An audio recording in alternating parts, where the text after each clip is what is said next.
ETF index mutual funds నేర్చుకుని stock మార్కెట్లో రాణించాలనుకుంటున్నారా? వెంటనే ఈ నెంబర్కి కాల్ చేయండి. నమస్తే రమ్మగారు. నమస్తే జయ. రమ్మగారు, మనం పేపర్లో కానీ లేకుంటే న్యూస్లో కానీ చాలా చోట్ల వింటున్నామండి ఎక్స్ట్రా మ్యారిటల్ అఫైర్స్. వీటి వల్ల సంసారాలను పాడు చేసుకుంటున్నారు, తమకు తాము జీవితాన్ని కోల్పోతున్నారు, తమ పార్ట్నర్ని చంపటానికి కానీ కడుపును పుట్టిన బిడ్డలను కూడా చంపేస్తున్నారండి. పేపర్లో కూడా చూస్తూ ఉన్నాము. అసలు కానీ ఇలాంటి దరిద్రమైన విషయాల గురించి మాట్లాడుకోవాల్సిన పరిస్థితి కూడా వస్తుంది చూడండి.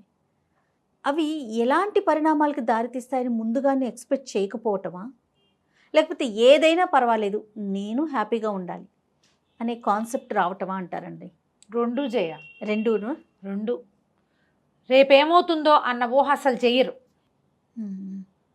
సిగ్గుపోతుందనో, మొహమాటం పోతుందనో, లేకపోతే నలుగురిలో చిన్నపోతామనో, పరువు పోతుందనో అన్న ఊహ చేయటల్లా.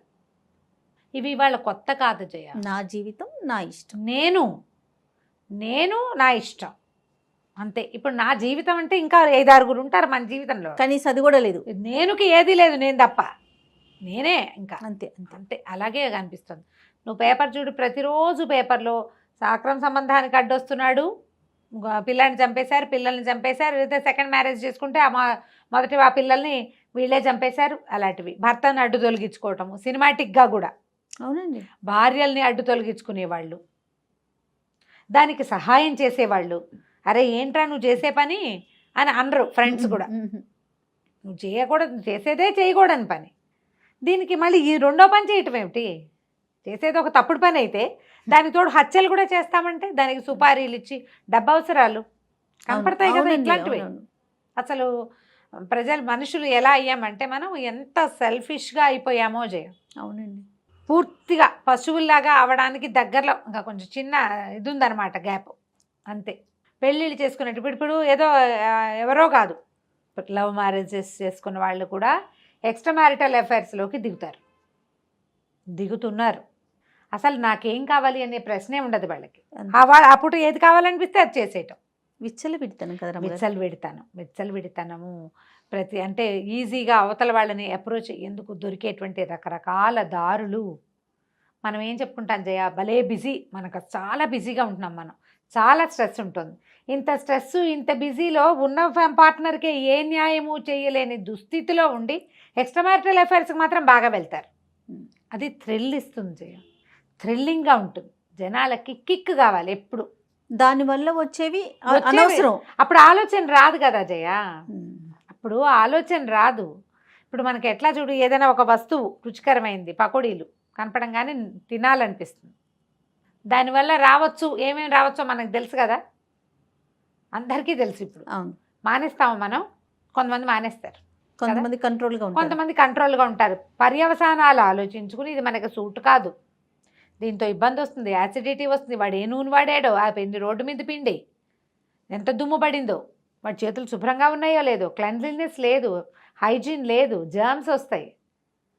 తర్వాత అందులో వేసే పచ్చడితో ఎంబీబీఎస్సిస్ వస్తుంది. ఇలాంటివన్నీ ఆలోచిస్తున్నాయి చెప్తా కదా లిస్ట్ మొత్తం ఆలోచించుకొని మానేస్తాడు ఒకడు. టెంప్టేషన్ ప్రతివాడికి వస్తుంది. టెంప్ట్ అయిన వాడే టెంప్ట్ అయినట్టు కాదు, టెంప్ట్ కాని వాడికి కూడా టెంప్టేషన్ ఉంటుంది, కానీ వాడు అవడు, కంట్రోల్లో ఉంటారు, వాడు ఆగుతాడు. ఈ టెంప్ట్ అయ్యేవాడు ఒకడు ఉంటాడు, ఇక వాడు దిగుతాడు. ఇందులో మళ్ళీ టెంప్టేషన్లో కూడా కొన్ని రకాలు ఉంటాయి. వీడు ఏమైనా అయిపోని అని దూకేవాళ్ళు కొంతమంది ఉంటారు. వాళ్ళు ఇట్లా బజార్లకి, పేపర్లకి, టీవీలకి ఎక్కుతారు. ఏమైపోయినా సరే. నిజానికి ఆ ఎక్స్ట్రా మ్యారిటల్ అఫైర్స్లో అవతల వాళ్ళు పార్ట్నర్ కాకుండా, తమ సొంత పార్ట్నర్ కాకుండా వాళ్ళేమీ భూలోక రంబలు కాదు, కానీ వీళ్ళకి ఎక్సైట్మెంట్నో థ్రిల్నో కలిగించే ఒక లక్షణం ఏదో ఉంది వాళ్ళ దగ్గర, అంతే. మగవాళ్ళు అంతే, మొగుళ్ళ కంటే అవతల వాళ్ళు ఎవరో అద్భుతమైన వాళ్ళు అవ్వడానికి ఏం పెద్ద అవకాశం ఉండదు. ఎవడైనా ఒకటేనమ్మా, ఒక అలవాటు అయిపోతే అందరితోటి మొనాటనీ వస్తుంది. ఇప్పుడు ఈ ప్రాబ్లమ్స్ అన్నీ ఏంటంటే ఒకళ్ళతో ఒకళ్ళకి పడక కొన్ని చోట్ల ఎక్స్ట్రా ఎఫైర్స్ వస్తాయి. అవును, పడినా మొనాటనస్గా ఉండి జీవితం ఆసక్తికరంగా లేక వస్తాయి. థ్రిల్ని కోరుకునేవాళ్ళు.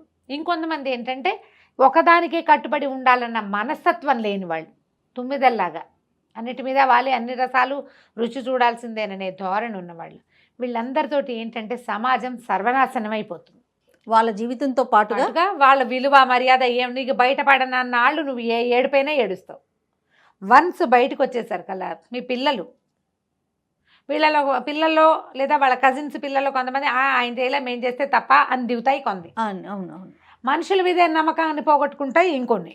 పెళ్ళొద్దనుకుంటారు. అవును, పెళ్లి చేసుకుంటే వాళ్ళు కూడా ఇలాంటివే చేస్తారండి. అని ఒకళ్ళకి కట్టుబడి ఉండటం అనేది నిజానికి అంత అవసరమా కాదా అనేది ఆలోచించేవాళ్ళు ఇంకొంతమంది. ఎందుకు పెళ్ళి హాయిగా ఉంటాం, అందుకని ఇంకొంతమంది ఏంటంటే కలిసి ఉంటాం పెళ్లి చేసుకోం. పెళ్ళి అంటే బాధ్యత, పెళ్ళి అంటే బరువు, పెళ్ళి అంటే అది.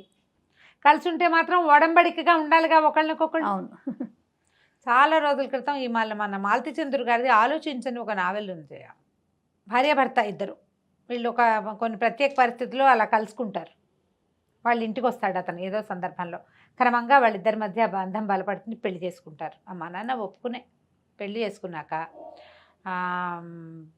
అతను కొంచెం సంపాదన మీద ఆసక్తి పెరుగుతుంది, బాగా వ్యాపారం చేస్తాడు. ఈవిడ పిల్లల్ని చూసుకుంటుంది, ఇద్దరు పిల్లలు. పెళ్ళి కూడా అయిపోతుంది. ఆ సమయానికి ఇతనికి ఆఫీస్లో ఉండే పర్సనల్ అసిస్టెంట్ తోటి సంబంధం ఏర్పడుతుంది. పెద్దవాళ్ళు వీళ్ళు, యంగ్స్టర్స్ అని చెప్పట్లేదు, నడి వయసు వచ్చాకే. ఆ అమ్మాయి కాస్త ప్రెగ్నెంట్ అవుతుంది. అప్పుడు ఈవిడికి తెలుస్తుంది, ఏం చేయాలో తెలియదు. భర్తను వదిలిపెట్టి వెళ్ళిపోతుంది, ఉండనని. అతను ఏజ్ పెరిగాక ఏదో ఒక రిలాక్సేషన్ దీనికోసమని ఆ అమ్మాయితోటి సంబంధం మెయింటైన్ చేశాడు తప్ప పంచప్రాణాలు పెళ్ళామంటే అతనికి. భార్య అంటే పంచప్రాణాలు ఉన్న వాళ్ళు కూడా ఖచ్చితంగా ఇలాంటివి చేస్తారు. నా మనసులో మాట ఎంత కరెక్ట్గా చెప్పారు. చేస్తారు. అదే పంచ ప్రాణాలు అయి ఉండి ఎట్లా అఫైర్ పెట్టుకుంటారండి? ఇదేం పెద్ద విషయం కాదనిపిస్తుంది జయ. అప్పుడు అది తప్పు కాదనిపిస్తుందా? అది పెద్ద విషయమే కాదు. నేను తనకేం అన్యాయం చేయట్లా అని వాళ్ళు మోసపుచ్చుకుంటారు. నేను తనకేం అన్యాయం చేయట్లా, ఆస్తంతా తన పేరు మీదే ఉంది, ఇల్లంతా తన పేరు మీద, ఇల్లంతా తన పెత్తనంలోనే నడుస్తుంది. నేను చేసేది పెద్ద తప్పే కాదు. వాళ్ళు చాలామంది చేయట్లా ఇవాళ రేపు అలా అనుకుంటారు. అలాగా తామని తాము నమ్మించుకుంటారు. తను నాకు కట్టుబడి ఉంది, నేను కూడా అలానే ఉండాలి అనే ఇంగితం మాత్రం ఉండదు. ప్రతి వాళ్ళు నా భర్తో నా భార్యో ఇదే చేస్తే నాకు ఎలా ఉంటుంది అన్న క్వశ్చను అసలు రానే రాదు. ఈవిడ ఇంట్లో నుంచి వెళ్ళిపోయాక ఒక ఆశ్రమానికి ఎక్కడికో వెళ్తుంది. అక్కడ బోధలతోటి మెల్లిగా సర్దుకుని ఈ అమ్మాయిని తెచ్చి తన దగ్గరే పెట్టుకుంటుంది. ఆ అమ్మాయితో ఆయనకి మానసికమైన సంబంధం లేదు, మానసికంగా అమ్మాయితోటి డిపెండెన్సీ లేదు. అయ్యో పాప అనిపిస్తుంది తప్ప. ఈవిడే ఆ అమ్మాయిని చూస్తుంది. డెలివరీ అయిపోతుంది. ఆ డెలివరీ ఆ పిల్లవాడు బతకడో ఏదో హాస్పిటలైజ్ అయ్యి చాలా ఇబ్బందికరమైన పరిస్థితి వస్తుంది. కూతురు కొడుకు ఎందుకమ్మా దాన్ని తెచ్చి ఇంట్లో పెట్టుకున్నా ఉంటారు. మరి మీ మామగారు దగ్గరుండి పెళ్లి చేశాడు, వీళ్ళిద్దరికీ తాళి కూడా కట్టించాడు, అప్పుడు అడగలేదు, అప్పుడు పోలేదు ఆ పరువు, ఇప్పుడు పోతుంది ఆ పరువు పోతుంది, అందరు నవ్వుకుంటున్నారు, అలా మాట్లాడతారు. ఆలోచించు. పుస్తకం కనుక దొరికితే చదవండి నిదానంగా. మనకి ఇలాంటి బాంధవ్యాలు మన ఇంట్లో వాళ్ళకి ఉన్నా, మనకే ఉన్నా, మనమే పెట్టుకోవాలనిపించిన ఇలాంటి కథలు ఏమైనా చదివితే కొంచెం ఆలోచన మారుతుంది. ఇప్పుడు ఇలాంటి సందర్భంలో ప్రతిసారి ఇలాగే జరుగుతుందా? ఆ రెండో వాళ్ళ కోసమని మొదటి భార్యని పిల్లల్ని అన్యాయం చేసేసేవాళ్ళు, వదిలేసేవాళ్ళు, చంపేసేవాళ్ళు, లేచక్కపోయేవాళ్ళు ఎంతమంది అయ్యారు. ఇప్పుడు ఎన్ని రకాలు వచ్చినాయి. ప్రతి వాళ్ళు కూడా ఆలోచించాల్సింది ఏంటంటే, నేనేం చేస్తున్నాను అసలు? ఒట్టి ఎక్సైట్మెంట్ కోసమే నేను ఇంకొకళ్ళతో సంబంధం పెట్టుకుంటే మనతోటే ఉన్న వాళ్ళది పరిస్థితి ఏంటి అని ఆలోచించట్లా. ఒక వ్యాలిడ్ పాయింట్ ఇందాక మీరు చెప్పింది ఏంటంటే, నేనేం అన్యాయం చేయట్లేదు కదా అంటారు. అదొక్కటే వినిపిస్తూ ఉంటుంది రమ్మగారు. ఈ అన్యాయం చేయటం అంటే ఏమిటి? ఆమెకి ఒకళ్ళకి సొంతమైనటువంటి నీ తాలూకు బాంధవ్యాన్ని, నీ తాలూకు ఎమోషనల్ బాండేజ్ని ఇంకొకళ్ళకి పంచడం తప్ప కాదా? అది డబ్బిస్తావు, ఆస్తి స్వాస్తి ఇస్తావు, అది చాలా నీకు సరిపోతుందా? పిల్లల్ని ఇస్తాడు, ఆ పిల్లల్ని కూడా ఇస్తారు చక్కగా. అది నీకు సరిపోతుందా? నేను నీతోటే ఉంటా, నా మనసు కోసం మాత్రం నేను ఇంకొకళ్ళతోటి స్నేహం చేస్తా. నువ్వు శరీరం కోసం స్నేహం చేస్తావు, నువ్వు మీ ఆవిడ ఎవరితోటైనా ఇంకోళ్ళతో ఫ్రెండ్షిప్ చేస్తుంది మనసు కోసం. ఓకేనా? ఆ ప్రశ్న వేసుకోవాలి కదా. ఆడైనా మొగైనా ఖచ్చితంగా ఇద్దరు అండి. ఆడైనా మొగైనా మా ఆయనకి అన్నీ నేనే చూసుకుంటాను, అన్నీ నేనే చూస్తా, కానీ నాకు ఎవరితోటో ఫ్రెండ్షిప్ ఉందని ఆడాళ్ళు చెప్పచ్చా? అట్లా కుదురుతుందా? కుదరదు కదా అస్సలు. ఈ భార్యాభర్తల బాంధవ్యంలోనే ఈ సమస్య వస్తుంది చేయ. అవునండి. మన అమ్మ మనకన్నీ చేస్తూ పక్కింటి పిల్లల్ని కూడా మనలాగానే ప్రేమిస్తే మనకు నచ్చుతుందా? అసలు పిల్లలైతే వేరే వాళ్ళ చంటి పిల్లని ఎత్తుకున్నా ఒప్పుకోరు. అవును. ఈ పొసెసివ్నెస్ ఉంటుంది కదా జయ, ఉంటుందిగా. పోని కాదు మీకు అవతల వాళ్ళ మీద ప్రేమే కుదిరింది, వీలైతే పార్ట్నర్ నొప్పించుకోండి, మీ వశమైతే పార్ట్నర్ నొప్పించి చేయండి. పాత రోజుల్లో ఒక విషయం చెప్పాలి ఇక్కడ. జమీందారులు, రాజులు వీళ్ళందరికీ 5-6 భార్యలు, 7-8 మంది స్త్రీలు ఉండేవాళ్ళు. జరిగేవి ఇవి. నేను కొత్తగా చెప్పట్లేదమ్మా, నేనేదో పిచ్చి మాటలు చెప్తున్నాను అనుకోకండి. సరిగ్గా ఎందుకు రమ్మగారు, మనం ఏదైనా రాజుగారి కోటలు అలాంటివి చూడటానికి వెళ్ళినప్పుడు మొదటి రానిది, రెండవ రానిది, మూడో రానిది చూడట్లే. అక్కడి నుంచి జమీందారుల కాలం వచ్చాక కూడా 2 భార్యలు 3 భార్యలు ఉండటం ఉండేది. లేదా జమీందార్ గారు ఉంటే ఎవరైనా ఇంకొక ఆవిడ ఉండేది ఆయనకి. ఆవిడ వీళ్ళ ఇంటికి రావటము, వీళ్ళ పిల్లల్ని ఆవిడ ఎత్తుకోవటము అవి కూడా ఉండేవి న్యాచురల్గా. భార్యలు ఒప్పుకునేవాళ్ళు. ఎట్లా, మేము ఇంట్లో పడి ఉంటాము, ఆయన 10 రకాల వ్యవహారాలు చేస్తాడు, ఆయనకి ప్రెషర్స్ చాలా ఎక్కువ, ఆయన రిలాక్స్ అవ్వటానికి ఈ సాధనాన్ని ఆయన తీసుకుంటే మాకు ఓకే అని ఆడవాళ్ళు ఒప్పుకునేవాళ్ళు. ఇది ఎప్పటి కాలము? నా పాయింట్ సరిగ్గా అర్థం చేసుకోండి నేనేం చెప్తున్నాను. ఆడవాళ్ళు ఇంట్లోనే ఉండే కాలం. వాళ్ళ వల్ల సంసారానికి తప్ప ఆర్థికమైన ఏ వెసులుబాటు వాళ్ళ వల్ల ఉండేది కాదు. వాళ్ళు ఇల్లు వాకిలి చూసుకుని వాళ్ళు మగవాళ్ళకి కావాల్సిన అన్ని రకాల సరదాలని వాళ్ళు తీర్చగలిగే వాళ్ళు కూడా కాదు. అప్పట్లో ఉండే కట్టుబాట్లు, ఆ పద్ధతులు, ఆ చదువులు, ఆ తెలివితేటలు అంతే ఉండేవి. అంచేత ఇంత ప్రెషర్ని అనుభవించే రాజుగారు, ఆవిడేమో గడి వదిలిపెట్టి వెళ్ళదు, జమి వదిలిపెట్టి వెళ్ళదు. ఆయన ఏదో ఊరు వెళ్తాడు, ఆయనకి సాయం అక్కడికి స్త్రీ వెళ్తుంది, రెండో ఆవిడ అక్కడికి ఆయనతో పాటు. రాత్రిపూట ఆయనకి వీణ వాయించడానికి, సంగీతం పాడడానికి, ఆయనతో స్పెండ్ చేయడానికి, ఆయన రిలాక్స్ చేయడానికి స్త్రీలు ఉంటే ఒప్పుకునేవాళ్ళు. వీళ్ళు గొడవలు ఉండేవి కాదు, దానికోసం ఈ చంపేయటాలు, చచ్చిపోవటాలు కూడా ఉండేవి కాదు ఆ రోజుల్లో. ఆ రోజులంటే నేను 100 ఏళ్ల క్రితం చెప్పట్లేదు, 70 ఏళ్ల క్రితం సంగతి కూడా చెప్తున్నా జయ. 70 ఏళ్ల క్రితం సంగతే చెప్తున్నా. 500-600 సంవత్సరాల క్రితం కాదమ్మా. ఆ 70 ఏళ్లలో మనం ఎంత నడిచాం. ప్రతి అమ్మాయి తన భర్తతో సమానంగా చదువుతోంది, సమానంగా కష్టపడుతోంది, సమానంగా పనిచేస్తోంది. ఇంకా ఎక్కువ చదువుకున్న వాళ్ళు కూడా ఉంటున్నారు. వాళ్ళతో సమానం కాకపోయినా సంసారానికి కావాల్సిన, ఇప్పుడు మొగుడుకో 50 లక్షల సంవత్సరానికి అనుకో, ఈ పిల్లకో 25 లక్షలైనా ఉంటున్నాయి. ఈ పిల్ల 25తో పాటు ఈ కొంపగోడు వ్యవహారం ఉంది కదా, అత్తమామ, ఇల్లు వాకిలి, పిల్ల జల్ల, మేడు, ఇవన్నీ ఉన్నాయి కదా. ఇవన్నీ వీళ్ళు చూసుకుని భర్తలకి దగ్గరగానే వీళ్ళు కూడా సంపాదిస్తున్నప్పుడు వాళ్ళకి పూర్తి న్యాయం చేయాలా వద్దా, అంతే. అది కదా మనం ఆలోచించాలి. ఖచ్చితంగా అండి. ఈ పాయింట్స్ని మనం ఆలోచించకుండా పూర్వకాలం 2 ముగ్గురిని ఉంచుకునే వాళ్ళని చెప్తే ఎట్లాగా పళ్ళు రాలగొట్టాలనిపిస్తుంది. నేను ఆ మాట చెప్పట్ల. పాత సంగతి ఎందుకు చెప్తున్నానంటే అప్పటి పరిస్థితే వేరు. అవును, ఆ రోజులు, ఆ పద్ధతులు, ఆ వ్యవహారాలు వేరు పూర్తిగా. ఆడవాళ్ళకి అసలు కనీసం ఇట్లా ఆరోగ్యాన్నో సౌందర్యాన్నో పోషించుకునే అవకాశం కూడా ఆ రోజు ఉండేది కాదు. ఇప్పుడు అన్నీ పెరిగినాయి, మరి దాంతోపాటు ఇవి పెరిగి చచ్చినాయి. సంబంధాలు అప్పుడు ఉండేవి, ఇప్పుడు చావులకి వచ్చింది కదా. అవును, చావులు, డివోర్సు, మళ్ళీ పునర్వివాహాలు, ఆ మధ్యలో పడి పిల్లలు నలిగిపోవటం. మా అమ్మ నాన్న, మీ అమ్మ నాన్న అని చెప్పుకోవాల్సిన దుస్థితి. నా పిల్లలు, నీ పిల్లలు, మన పిల్లలు అనుకుంటూ. ఆ పిల్లలు ఎప్పటికైనా సాటిస్ఫై అవుతారా వీటి వల్ల? ఎంత బాధపడతారు పాపం. అది కదా మనం ఆలోచించాలి. ఇప్పుడు తప్పనిసరి పరిస్థితి, దుర్వ్యసనాలు, వాళ్ళతో చాలా బాధలు, ఏవో కష్టాలు, జబ్బులు అంటే పోనీ అనుకోవచ్చు, ఏమీ ఉండదు. ఆ క్షణానికి ఎవరైనా ఆడో మగో కనపడితే వాళ్ళని చూసి టెంప్ట్ అయ్యి, కంట్రోల్ లేక, జీవితం పట్ల అవగాహన లేక, రేపొద్దున ఏం ప్రాబ్లం వస్తుందో అన్న ఆలోచన లేకుండా, భవిష్యత్తు ఊహించకుండా, నా పార్ట్నర్ కూడా ఇలాగే ఎవరైనా చూసి లాలచ పడితే ఏమవుతుంది మన జీవితం అన్న ఊహ లేక అంతే తొందరపడిపోతారు. ఆలోచించండి. ప్రధానంగా మనకు కావాల్సింది ఏంటి?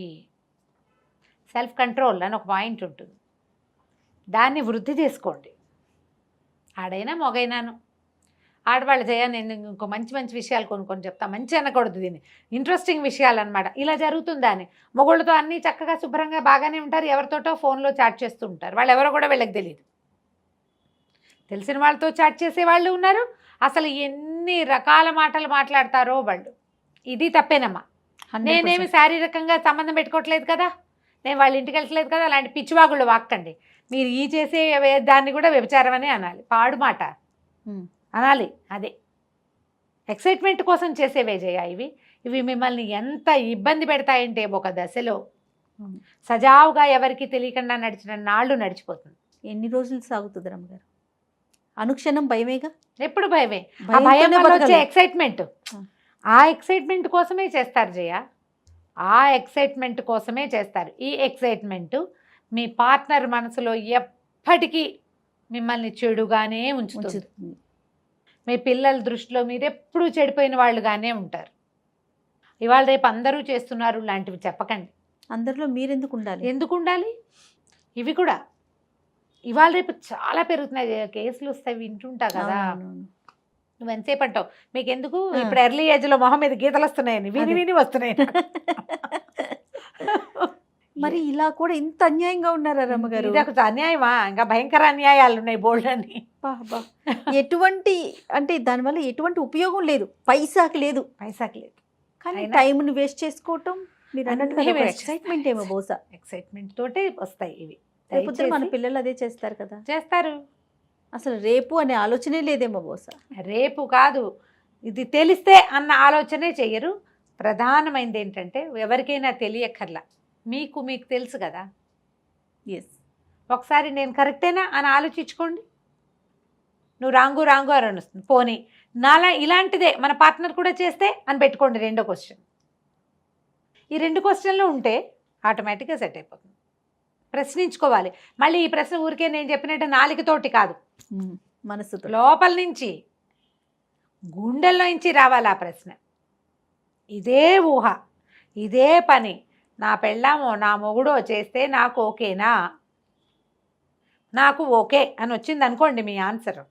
పర్వాలే, వాళ్ళు కూడా ఇక మీకు పెళ్ళెందుకు, సంసారం ఎందుకు, కుటుంబం ఎందుకు, లెచ్చకపోతే సరిపోతుంది. ఎవరి దారిన వాళ్ళు అంతే. సెపరేట్ అయిపోయి ఎవరి దారిన వాళ్ళు వాళ్ళకి నచ్చింది వాళ్ళు చేసుకోవచ్చు. అలా చేసినా నయంగానే ఉంటుంది ఎంతో కొంత.